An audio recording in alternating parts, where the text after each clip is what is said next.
देखिए, आज से वर्ल्ड फूड इंडिया की शुरुआत हुई है। 4 दिन तक वर्ल्ड फूड इंडिया का आयोजन दिल्ली के भारत मंडपम में किया गया है और इसका आज विधिवत उद्घाटन आदरणीय प्रधानमंत्री नरेंद्र मोदी जी के द्वारा किया जाएगा। ऐसे में 4 दिन तक चलने वाले इस आयोजन के पीछे की सोच फूड प्रोसेसिंग सेक्टर से जुड़े हुए जितने भी वर्टिकल्स हैं उन सबको एक मंच के नीचे लाना, न सिर्फ नेशनली बल्कि ग्लोबली भी। जो नई टेक्नोलॉजीज हैं, जो नए इनोवेशंस हैं, जो नए स्टार्टअप्स हैं, वो सब एक मंच पर आए ताकि exchange of ideas, exchange of technology किया जा सके और इस क्षेत्र को उसके माध्यम से बढ़ावा मिल सके। इन 4 दिनों के दौरान अलग अलग MOUs भी साइन किए जा रहे हैं। मुझे खुशी है ये बताते हुए कि लगभग 1 लाख करोड़ प्लस से ज्यादा के MOUs साइन किए जाएंगे।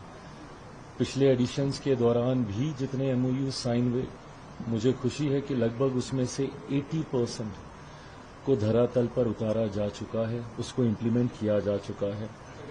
लक्ष्य इसके माध्यम से पुनः इस इंडस्ट्री को बढ़ावा देना। मैं मानता हूं प्रसंस्करण का एक ऐसा क्षेत्र है जिसके माध्यम से न सिर्फ हम लोग किसानों की आर्थिक मदद कर सकते हैं, उनको आर्थिक तौर पे और ज्यादा मजबूती दे सकते हैं, बल्कि इसके माध्यम से जो जॉब अपॉर्चुनिटीज क्रिएट होती हैं उसका भी देश के व्यवस्था में एक बड़ा योगदान है। जब मैं 1 लाख प्लस करोड़ के MOU साइन करने की बात करता हूं, ये कहीं न कहीं 9 लाख रोजगार के अवसर भी पैदा करता है।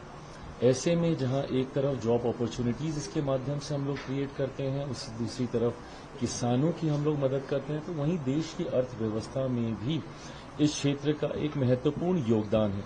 मैं मानता हूं इस 4 दिनों के दौरान जितने भी इंडस्ट्री लीडर्स हैं वो और ज्यादा मजबूती के साथ नेशनली एंड ग्लोबली एक दूसरे के साथ कनेक्ट करेंगे और प्रसंस्करण के क्षेत्र को यकीनन और मजबूती मिलेगी। इस समिट में किस देश ने पार्टिसिपेट? लगभग 90 प्लस कंट्रीज के रिप्रेजेंटेटिव्स यहाँ पे आ रहे हैं।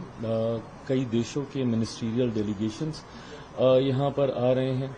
अगर मैं देश की बात करूं, अधिकांश राज्यों का भी मजबूत उपस्थिति यहाँ पे है।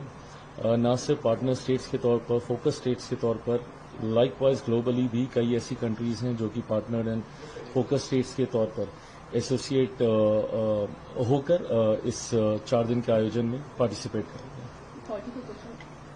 राहुल गांधी ने फिर से हाइड्रोजन बम फोड़ने जब वो फोड़ेंगे तो पता चलेगा कि क्या है उनका ये हाइड्रोजन बम। बट अभी तो जितनी बार वो आते हैं वो उसी चीज को बल देते हैं जिसकी वजह से SR की प्रक्रिया को शुरू किया गया है। उनका बार बार आना और ये कहना कि किस तरीके से वोटर लिस्ट में धांधली हो रही है, इसी वजह से तो SR को लाया गया है। एक तरफ शिकायत भी आप करेंगे, दूसरी तरफ आपकी उस शिकायत के समाधान के लिए जो प्रक्रिया का पालन किया जाएगा उसमें भी आपको दिक्कत है, तो छिट भी आपकी पट भी आपकी, ये चलेगा नहीं ना। ऐसे में अगर आपको इस व्यवस्था से कोई दिक्कत है, कोई समस्या है, तो आपके पास कानूनी विकल्प भी मौजूद हैं। बट सिर्फ आना, आरोप लगा